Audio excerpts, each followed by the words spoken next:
A J-Mix exclusive.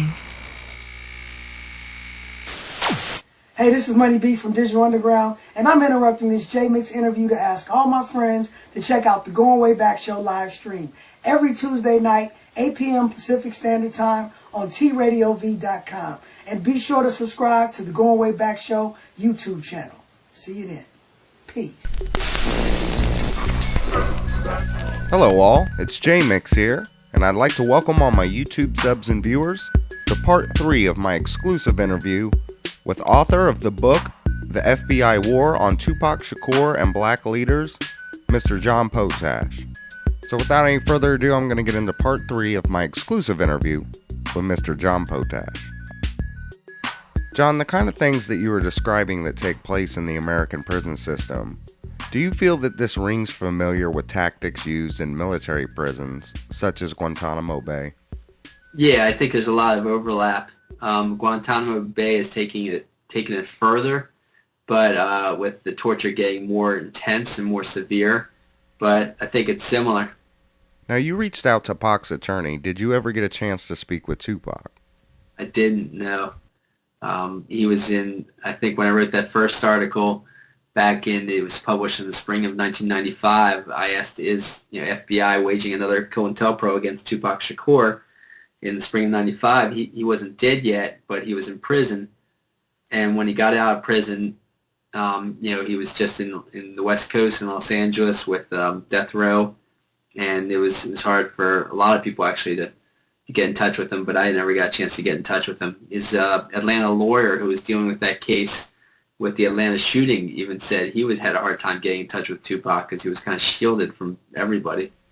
Do you feel that this was because of people at Death Row Records? Yeah, I think Death Row Records tried to just keep him close by to their agents to keep messing his mind up as much as possible. I think they used some of the same techniques as were used in prison to continue the penal coercion, messing his head up.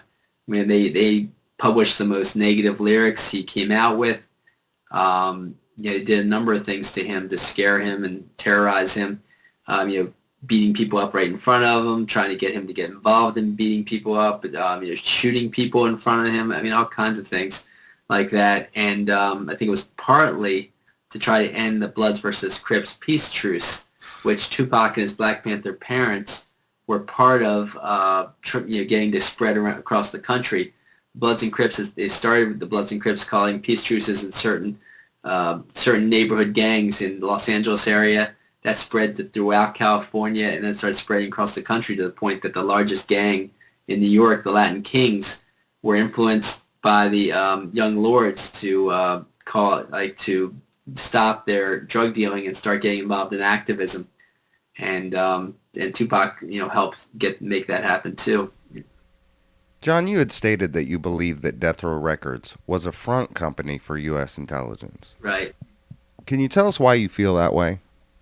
Because Russell Poole, a high-level Los Angeles police detective, got himself assigned to be the lead detective to investigate Biggie Smalls' murder. And Biggie Smalls, you might remember, was murdered about 6 months after Tupac. And in investigating Biggie's murder, he found dozens and dozens of his fellow police officers at all levels of Death Row Records. And when he asked his superior what that was about, why they were there, his superior told them you can call them troubleshooters or covert agents. He said this on film for the movie Biggie and Tupac. He also said this in a mainstream book, Labyrinth, to a veteran writer. And so he said, after finding this out and doing all this investigation, he said he thought that Death Row Records killed Biggie in order to cover up their murder of Tupac Shakur. And his fellow Los Angeles police officers, the ones that committed the murder of both of them. Do you have any direct evidence, either documents or statements, that Tupac was leaving Death Row Records? Yeah, there's just loads of accounts from all kinds of mainstream sources. He had already started his own record company, Euthanasia Records it was called. He assigned one of his mother's closest friends, Yasmin Fula, to head the record company. Um, he had gotten into fights with Suge Knight over the fact that his third record that was coming out, Machiavelli, 7-Day Theory, that was supposed to fulfill their 3-record deal because the first record, the first CD was a double CD, and the deal was for three CDs, and so here he thought this third CD should fulfill that, and so there's just many accounts I quote in my book and film, to the fact that, yeah, of course he was leaving Death Row Records. And, what finally did it, though, well, one of the last things that just signified is he fired his lawyer, the real owner of Death Row Records, Dave Kenner. He was a white mafioso lawyer who, it was a conflict of interest for him to be Tupac's lawyer when he's also owner of Death Row Records because, obviously your lawyer is supposed to help you with deal with contracts and all, and so it's just a conflict of interest. But so he fired him, and 9 days after firing him, he was killed. Do you feel that Tupac's life was in imminent danger because of his political actions or because of individuals at death row, or both? It was a combination, sure. I think getting back to the radical politics with some of the political statements in Machiavelli, sure, I think that played a part. Leaving Death Row Records and leaving the control of Death Row Records played a part.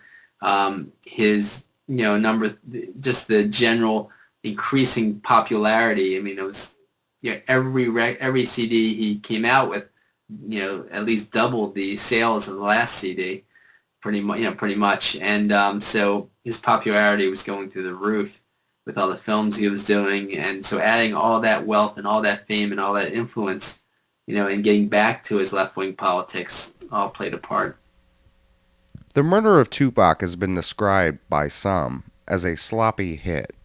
What is your opinion on that? Well, I quote, FBI, I quote documents that are, from the FBI files of Biggie. In my next book, at least, I'll be quoting them that say, and I quote this Russell Poole, who was a high-level, murder detective, who all say this was a professional hit. This wasn't a sloppy hit. I mean, you're talking about 13-plus bullets coming at Tupac from the driver's side, and not one directly hits Suge Knight. That's not sloppy. That's very accurate, to miss a guy who's twice the size, sitting right next to and behind, from where the bullets are coming from. This was not a sloppy job. This was a very well-orchestrated job. How do you feel about the theory that the Bloods and the Crips were involved with Tupac's murder? I think it's just, every account I've read of that is ridiculous to me. It's been just mainstream reporters have already, investigated at length and discredited all accounts. Chuck Phillips first came out with this crap, and he continues to come out with a lot of crap, and he's been discredited.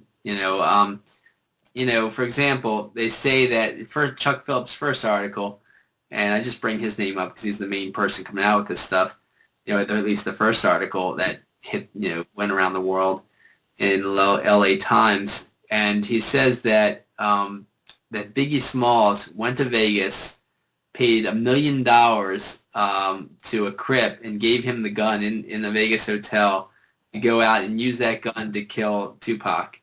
And so people said, how in the world can you have a Mike Tyson fight and not one single person of all the people out there remember seeing this 300-plus pound, black rap star, Biggie Smalls, in Vegas that night?